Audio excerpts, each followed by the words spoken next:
a dream that one day The community of West Bloomfield and friends from all over the greater Detroit area celebrate ethnic diversity as they honor the Martin Luther King holiday. we hold these truths to be self-evident that all men are created equal. The celebration is called United We Walk. It brings together people of all races and ages to remember the dream and the life of Dr. Martin Luther King Jr. Well, good morning. The reason we're marching is to show support of this wonderful effort. It's a beautiful thing to see the community coming out, folks from different ethnic and religious backgrounds joining together for a common cause to press on for the fight of racial equality.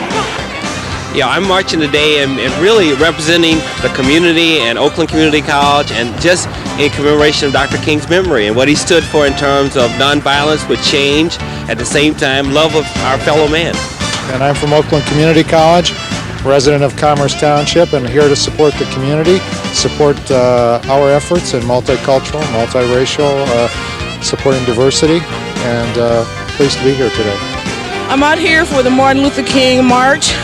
I'm a resident of West Bloomfield, and it's a memorable thing to do for all the things that he lived and died for.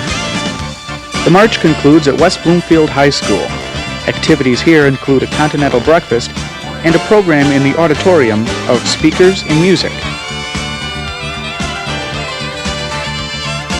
Hi, my role in the committee this year was as co-chair of the Walk Committee. So we were responsible for organizing everyone at Orchard Lake Middle School and seeing that they appropriately got online and moved out to celebrate Dr. King's birthday.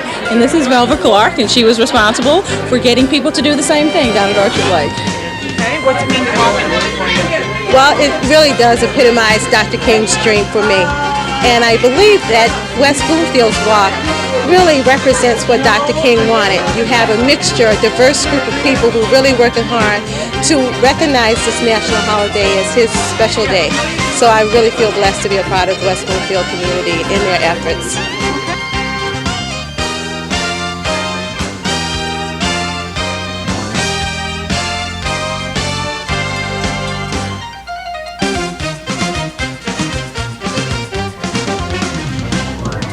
Good morning and welcome.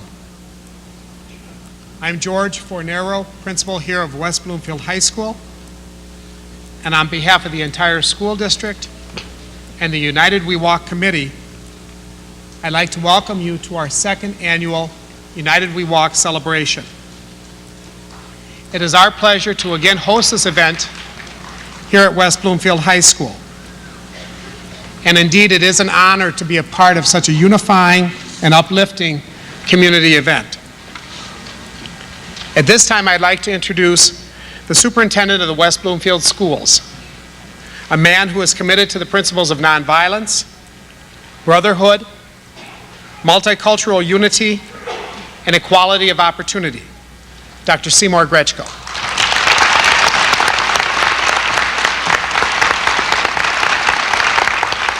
Thank you, Dr. Fornero, and it's an honor and a privilege for me to have the opportunity to address you this morning. As opposed to putting together words of welcome, I thought I would open the program with some of the words of Dr. King. By December 10th, 1964, Dr. King had become a worldwide figure, and he received the Nobel Peace Prize in Oslo, Norway. And in the course of that speech, I'd like to share some of his words with you, because I think in the course of time, one forgets the scope that he has, not only in terms of his leadership in the United States, but on a worldwide basis, and his vision for the world and for mankind. And these are the words of Dr. King as part of his acceptance speech for the Nobel Peace Prize in December of 1964. I have the audacity to believe that people everywhere can have 3 meals a day for their bodies, education and culture for their minds, and dignity, equality, and freedom for their spirits. I believe that what self-centered men have torn down, other self-centered men can build up. I still believe that one day mankind will bow before the altars of God and be crowned redemptive nonviolent, and will proclaim the rule of the land. And the lion and the lamb shall lie down together, and every man shall sit under his own vine and fig tree, and none shall be afraid. I still believe that we shall overcome.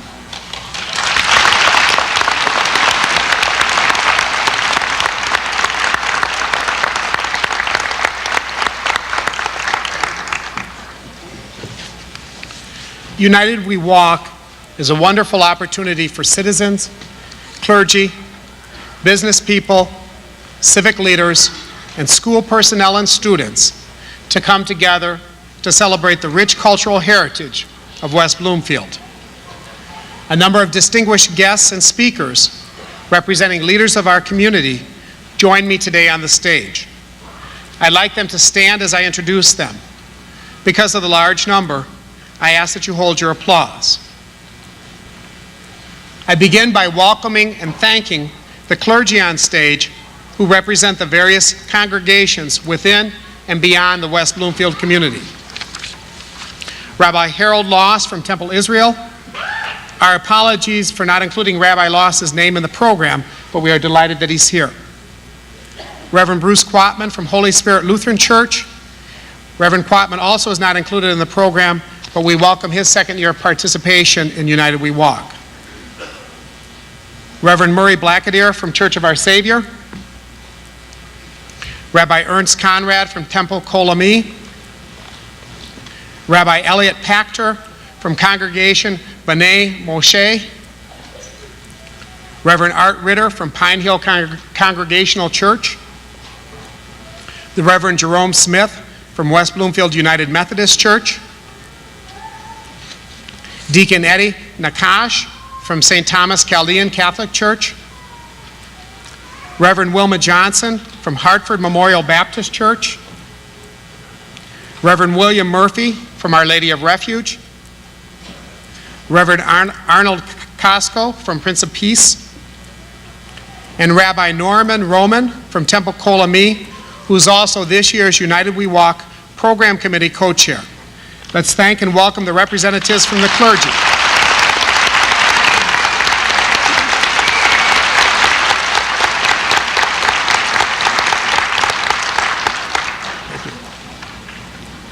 And now I'd like to introduce the civic and community leaders seated on the stage. First, Mrs. Jeddy Hood, West Bloomfield Township Supervisor and General Chairperson for this year's United We Walk Planning Committee.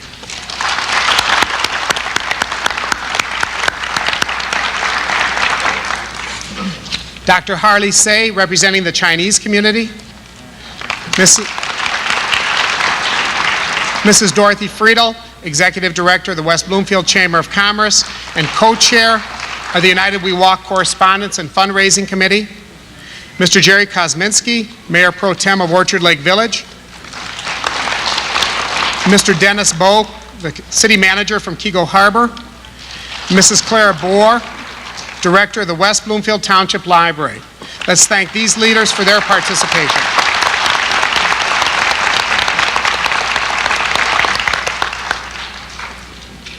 We are also honored to have these educational leaders represented here today.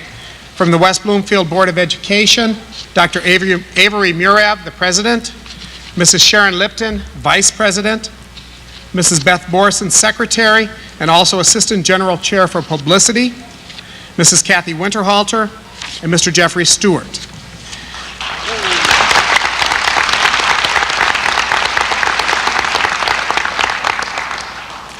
It is also a special privilege to introduce Mrs. Debbie Macon, a member of the Bloomfield Hills Board of Education and co-chair of the United We Walk Walk Committee.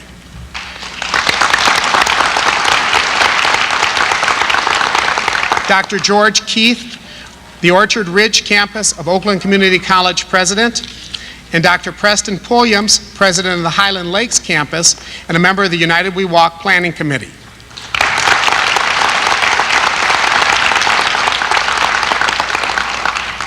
From the West Bloomfield School District, we have Dr. Gary Faber, Deputy Superintendent, Mrs. Polly Friend, Assistant Superintendent for External Affairs, Sharkey Haddad, Community Liaison for West Bloomfield Schools, and Assistant General Chair for the United We Walk Planning Committee, Mrs. Esther Peterson, principal of Orchard Lake Middle School and co-chair for the United We Walk Committee, Ms. Joey Spano, Director of Community Education, Ms. Faye Mapley, Associate Director of Community Education. We thank all of you for your support of this tremendous event.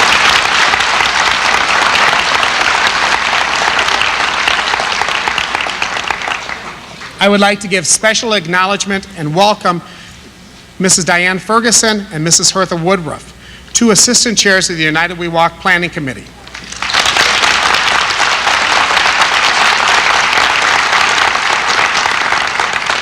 Keep standing. These ladies have worked tirelessly both years to make this event come together.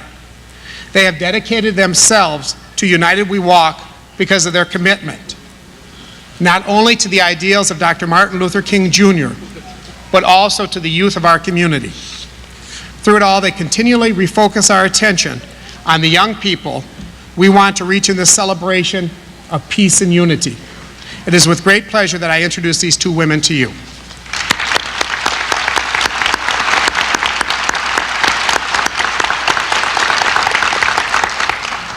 The two West Bloomfield High School student general co-chairs, Mr. Ziad Dali and Mr. Mohammed Saleh, have something they'd like to say.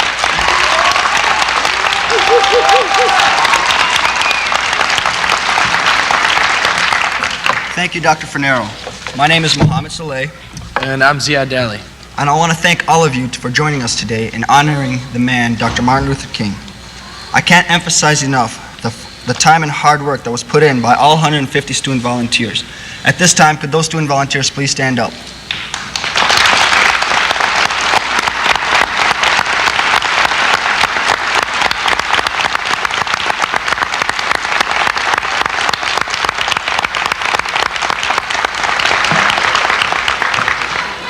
But also, a staff member who cannot be forgotten for her hard work is Mrs. Janet McBurney.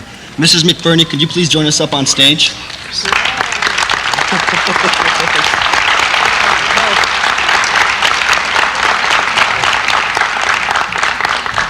Mrs. McBurney is the heart and the soul of West Bloomfield High School student volunteers. Without her energy and spirit, all these volunteers here today would not be here. We wanted to acknowledge her efforts and the amount of time she has put in to help organize this event. Her and the rest of the staff that helped really deserve a lot of recognition. Please give them all a round of applause.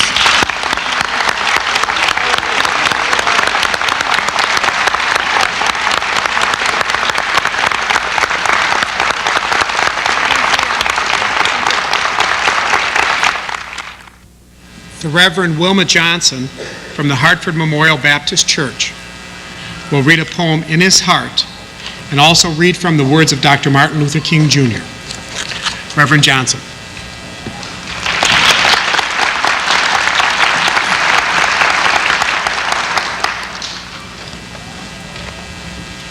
In his heart. In his heart, he knew that all people should be treated with fairness and respect. He was killed while working for garbage workers in Memphis, and this is what he said. Let us rise up tonight with a greater readiness. Let us stand with a greater determination.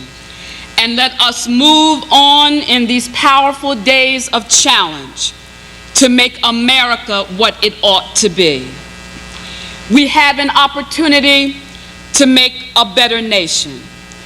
I don't know what will happen now.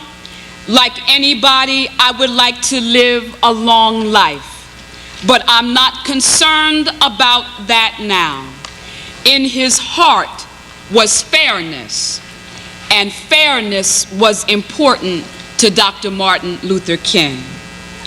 In his heart, he knew that the color of a person's skin does not matter to real friends. He believed passionately in the strength of love, and this is what he said.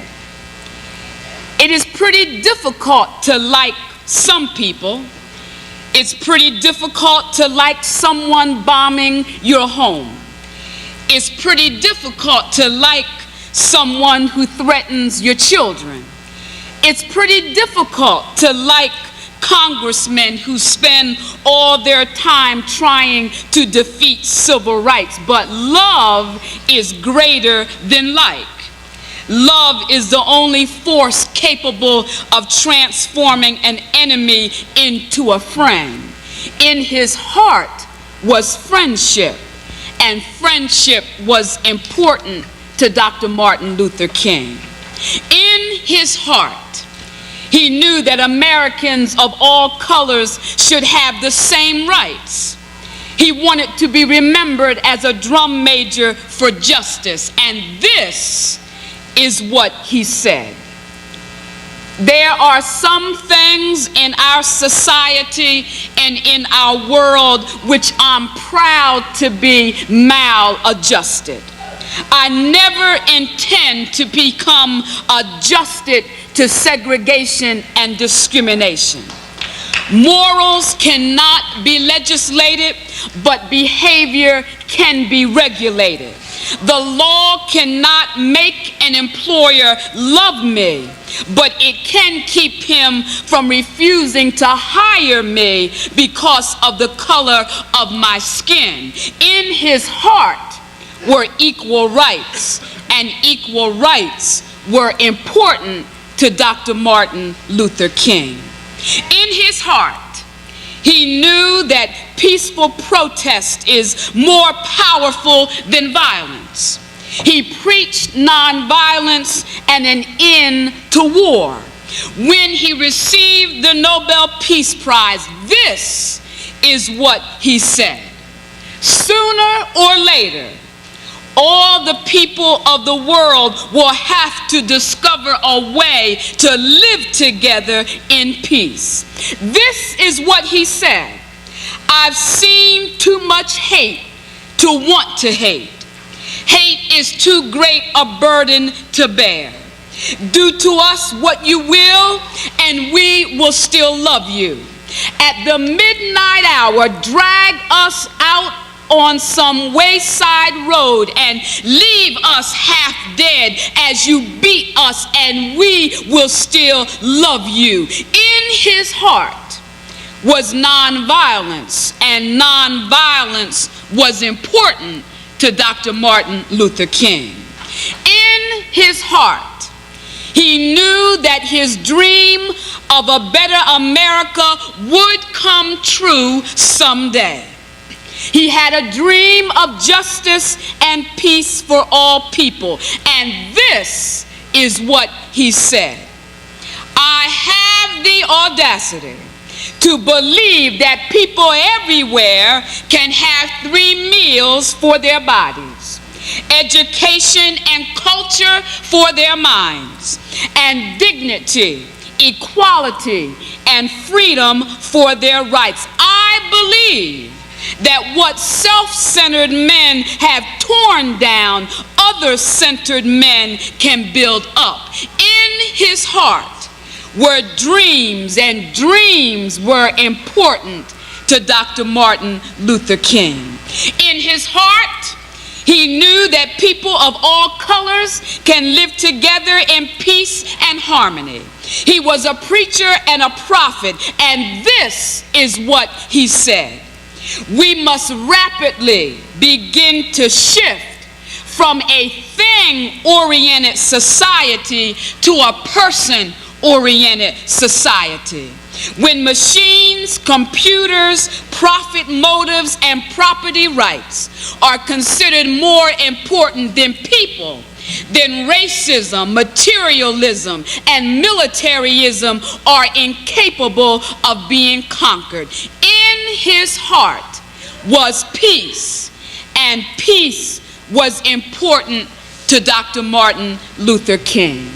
In our hearts, we know that we can treat all people with fairness and respect. In our hearts, we know we can treat all people with friendship and nonviolence. In our hearts, we know that we can treat all people with equal rights and peace in our hearts. In our hearts, we can carry on the dreams and the work of Dr. Martin Luther King.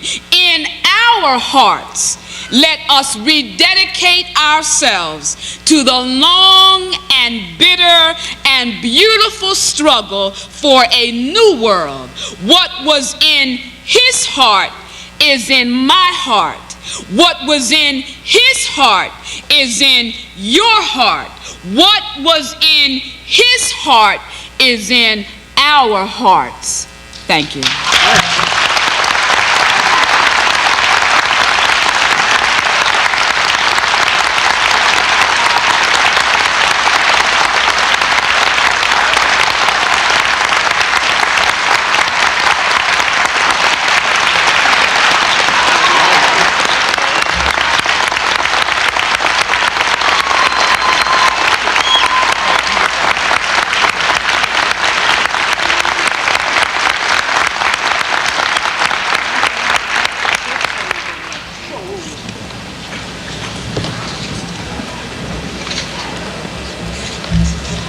Reverend William Murphy from Our Lady of Refuge will speak on Dr. Martin Luther King and individual commitment.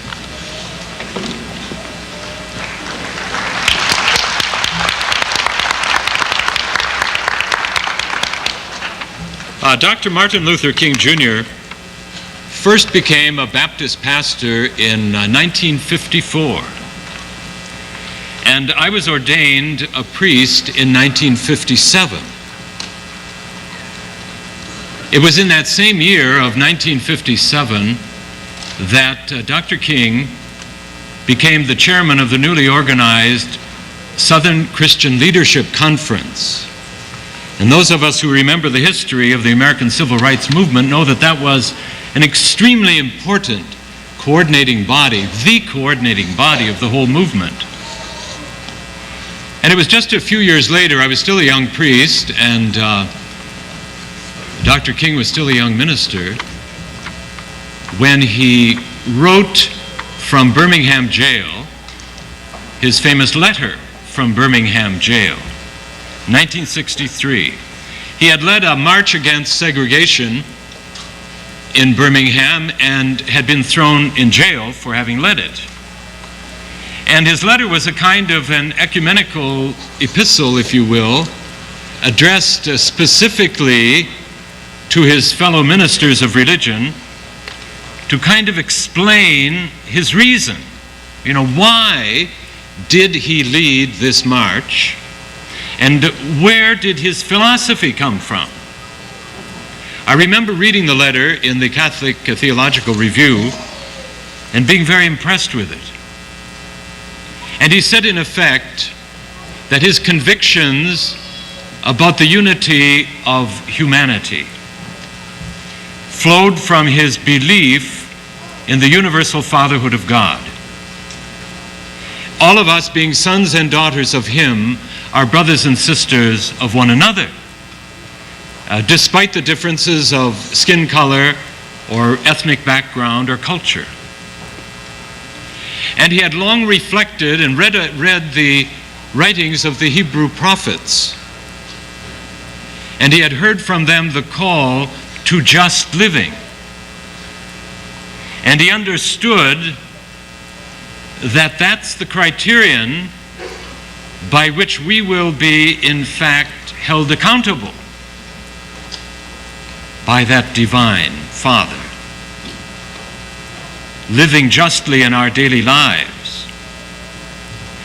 And it was from Jesus that he learned a spirit of compassion, compassion for the poor, compassion for the downtrodden, compassion for the marginalized. And it was from Jesus that he learned nonviolence. He who takes up the sword will perish by the sword. So, you know, the thing that struck me then and continues to strike me is that Martin Luther King's motive for doing what he did flowed from his deepest religious convictions. He was absolutely convinced of the power of moral persuasion. There were those in the movement who bitterly disagreed with him about that, about the power of moral persuasion and the necessity of nonviolence and his religious insights. But he was consistent and faithful. You know, it was also in 1963 that Dr. King gave his great speech, "I Have a Dream." It was first given in Detroit, then the same speech given in Washington.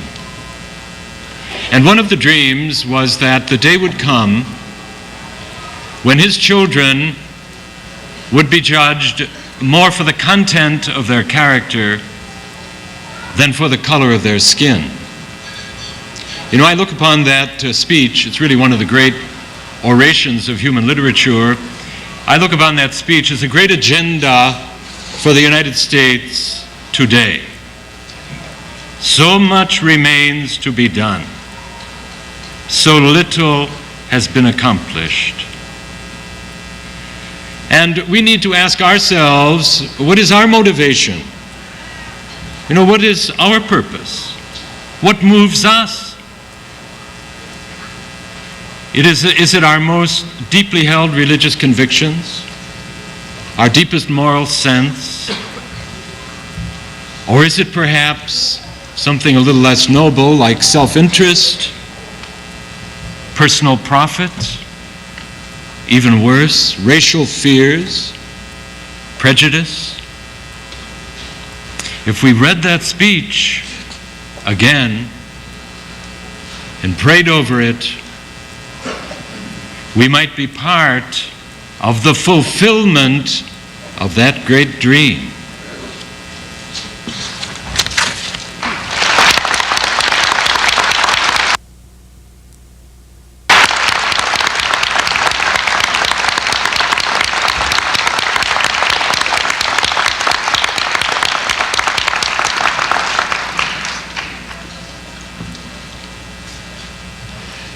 Rabbi Norman Roman from Temple Kolami will broaden this topic to community vision and how we, as a united community, can realize the dreams of Dr. Martin Luther King Jr. through the commitment and strength we derive from each other. Rabbi Norman.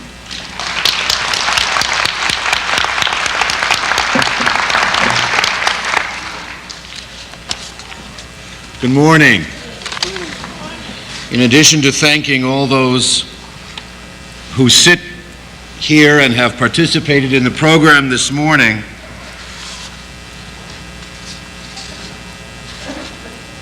I also want you to realize we all need to remind ourselves how grand of a community event this is. Look around you. Just take the moment and look around you.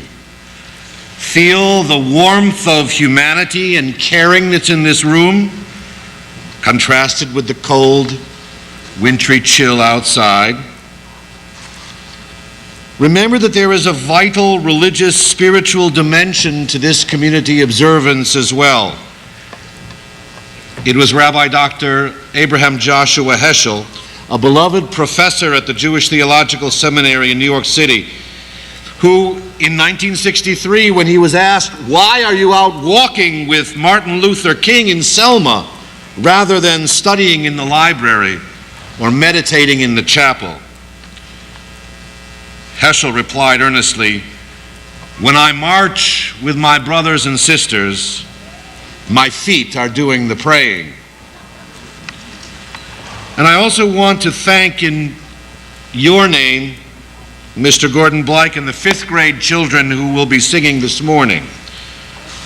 For when we look at them, and when we listen to them, and when we sing along with them, our hearts are moved to a different kind of prayer in our community. Indeed, I would cite Dr. Heschel again, to sing is to pray twice. So when we all join in a closing song of peace this morning, you'll know again what I mean. How many of you have ever been at one time or another in an orchestra or a band or a choir. That's all? Oh, come on. Even if you don't read music, you still know the thrill of participating in what I consider to be the highest expression of a group or a community working together to produce something grand and glorious. We've even chosen, notice, we've even chosen the word harmony to reflect not just those moments when the musical notes and the voices and the sounds all properly complement each other, but we describe harmony as a lofty goal of all of our endeavors. When there's one voice off key, when there's one instrument out of tune, when there's one singer or player following a different beat, and we've all been that one, unfortunately, the entire musical expression and experience has changed. Not ruined, not destroyed, just changed enough for us to feel that there's something wrong. There's something uncomfortable with the result. We know that we can do it better when we're not in harmony. On the other hand, every voice, every instrument is important to the band or the orchestra or the choir, to the musical piece. From the smallest, shortest piccolo to the deepest bassoon. Every instrument, every singer, every player is important. Working and living together as a community is so much like that band or that choir.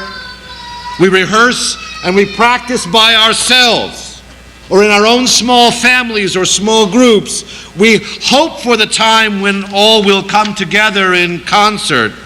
So many voices, so many instruments, so many different ways to interpret the music. Slow, fast, upbeat, somber, rap or reggae. So much to worry about. But fortunately for us, along comes the conductor, the leader.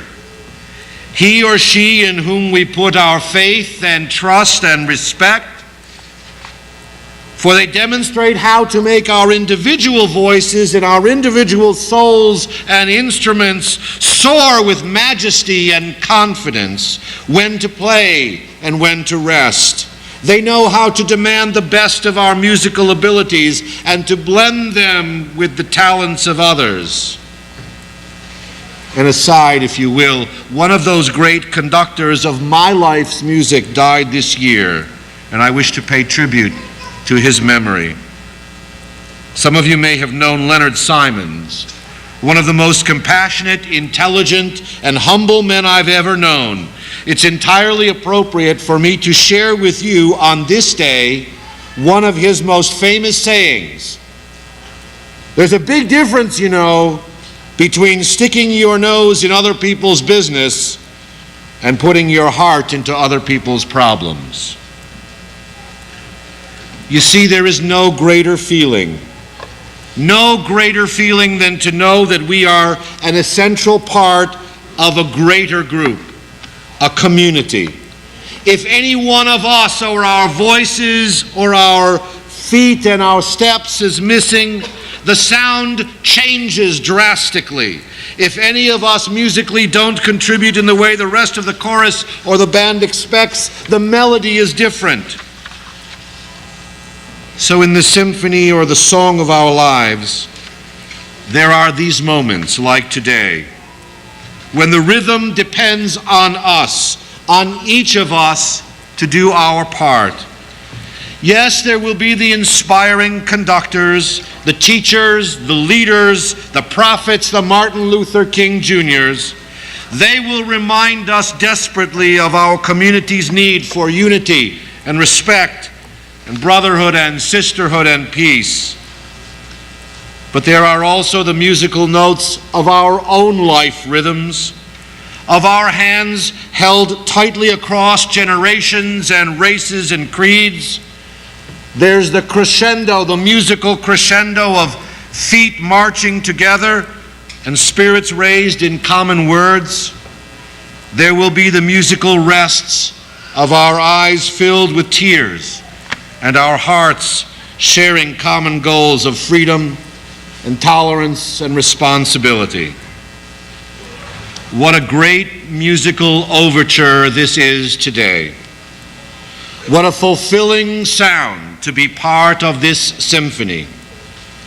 For even on this day of rededication to the dreams and the messages of Dr. Martin Luther King, I know that he would agree.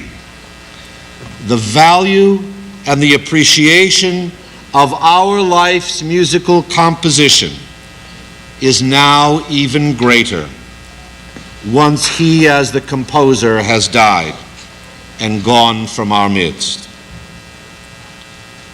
So, dear friends, please realize and join me in thanking for the music of our march, the symphony of our community's gathering in anticipation and also on this day has been conducted by one very special individual this year.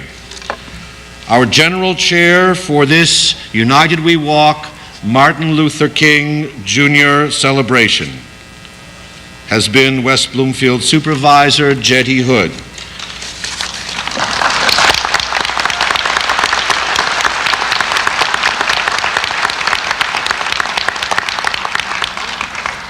As a 28-year resident of this community, mother of daughters who all graduated from this high school, past president of the school board, supervisor of our township, she has conducted the symphony which has brought the music and the harmony of this day. Jeddy, in love.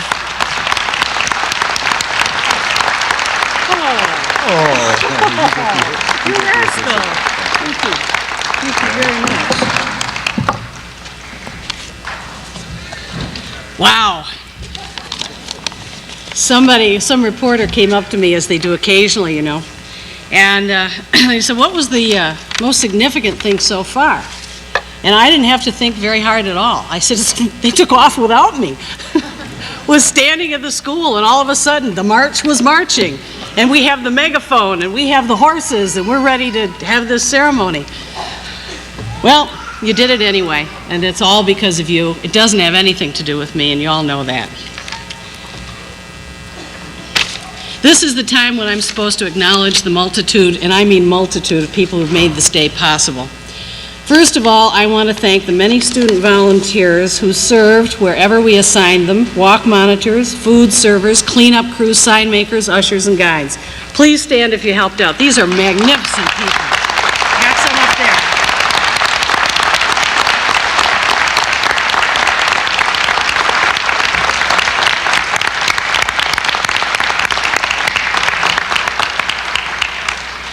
Many of us remember where we were when we heard the dreadful news that President Kennedy, his brother Senator Kennedy, and Martin Luther King Jr. were killed. We were shocked and unbelieving that something so horrendous could happen here in America. But as events unfolded, we soon became aware that there were many hidden problems festering in our beloved country. I think that's why so many of us feel compelled to have this demonstration, to show our young people that respect and tolerance must be a daily goal. But I was naive. Last Thursday, we had a rally for the student volunteers to make sure they knew what to do. Well, it is, as always, from the mouths of babes, and I suspect there's some students here who would call them babes. Mo and Zaire pulled me aside to suggest that perhaps next year there should be more student speakers too. You bet.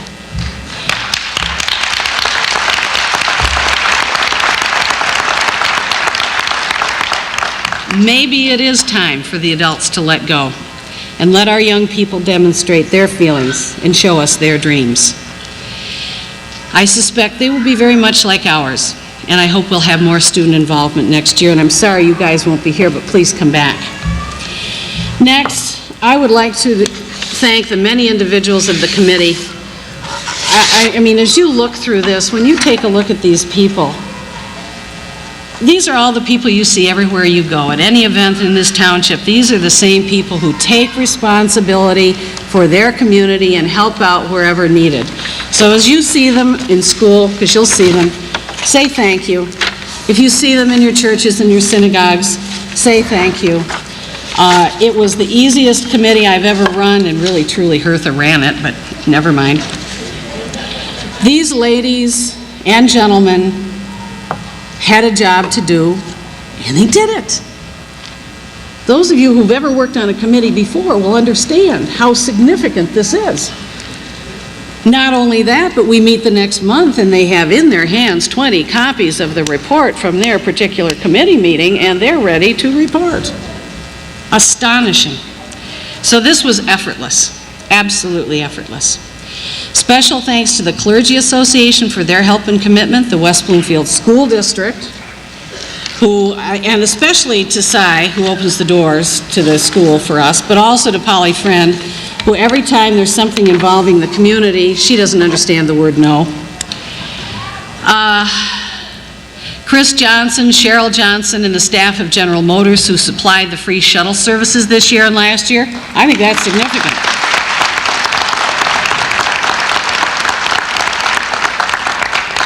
Mel Farr from the Mel Farr Automotive Group, who's responsible for the cost of the event buttons last year and this year, probably totaling over $5,000 this year and the same for last year. He doesn't even have a business in West Bloomfield, but he's committed to the ideals of Martin Luther King. That's significant. Oh, our Anita Sanders, the harpist, wasn't she magnificent? I couldn't get over that. Let's not forget Carl Battishill, director of the West Bloomfield High School Jazz Band, who performed in the cafeteria. Terrific. I know some of the kids are up there. Student pianists who performed in the Media Center. We'll be clapping forever. Gordon Blake and Carol Blake in the West Bloomfield fifth grade choir, which is going to be coming out. The eccentric newspapers for their coverage. If you've noticed the last week or so, we've had a couple of significant stories. And also for their donations, their food donations. They want to become more involved in the community. And so we'd like to encourage that. Civic Center TV, Channel 15, Chris Melia and Tim Taylor, they're around here someplace. West Bloomfield School District production team for Channel 26, Bill Holcomb and his tech crew, Randy Long, Tom Panacchia, and Mike Atkinson. Charlene Mitchell-Rogers for her TV production work and publicity. West Bloomfield School District Media, Andy Groen, Director. Our West Bloomfield finest police department. I'm not at all proud. Our United We Walk co-chairs and planning committee.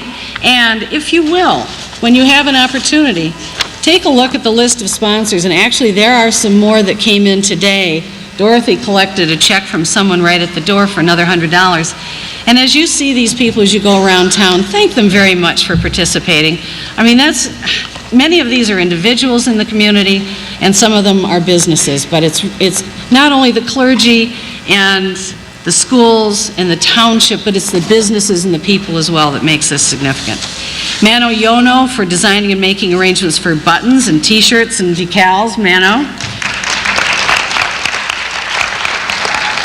And Ida and Lou Goutman, who are always there, Johnny on the spot, last minute, printing out our program. Thanks, Ida.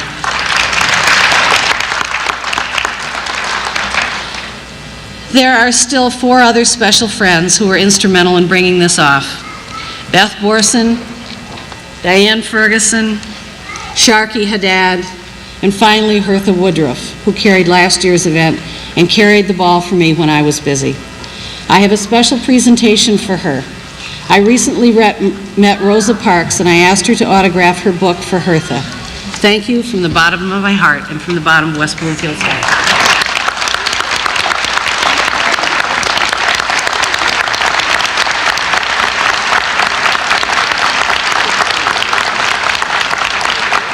There is just one more person to thank, the man whose life we are honoring here today, Martin Luther King Jr. He said, "We will be free one day." This will be the day when all of God's children will be able to sing with new meaning, "My country, 'tis of thee, sweet land of liberty. Of thee I sing. Land where my fathers died, land of the pilgrim's pride. From every mountainside let freedom ring." Thank you.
You can stand if you wish. On the bottom of your program, you'll notice there are the words. Please join us. We are the world. If you'd like to join us simply by standing, by grabbing your neighbor's hand and showing that unity, or by holding your program and singing, we invite you to join us as one in singing this song.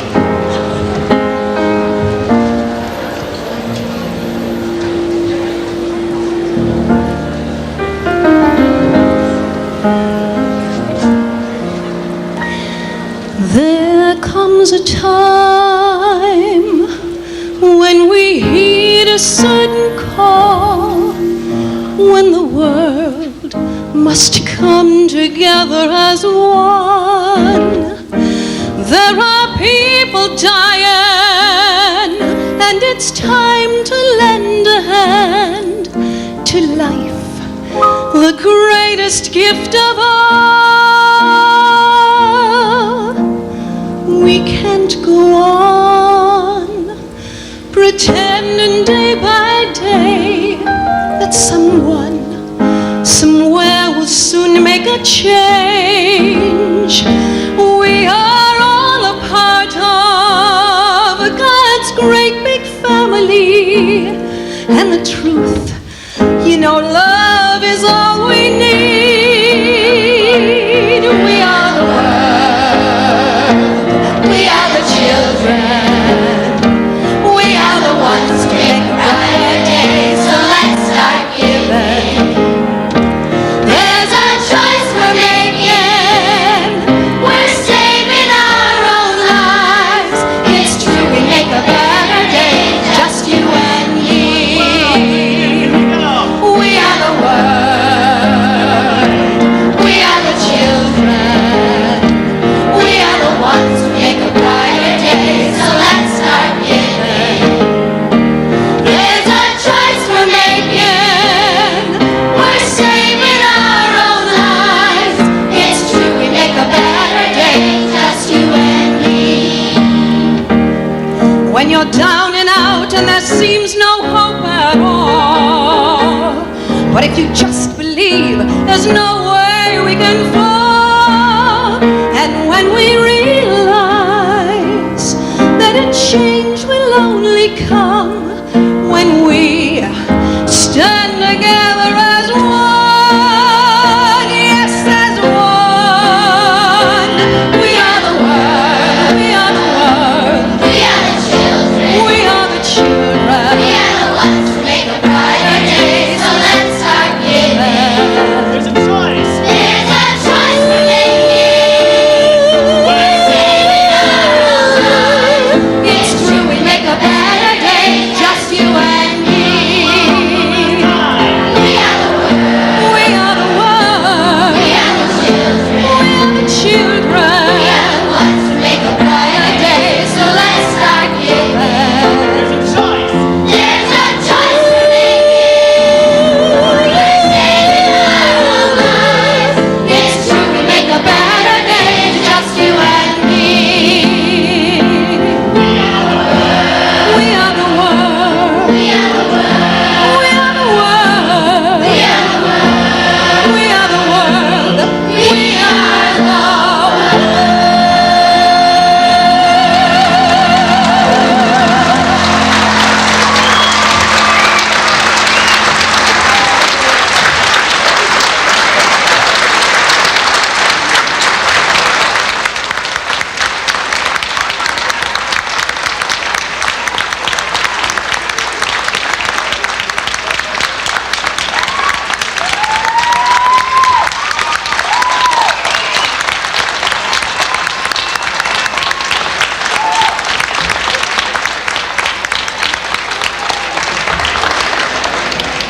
That beautiful lady is Carol Blake. Well done, Carol. Thank you.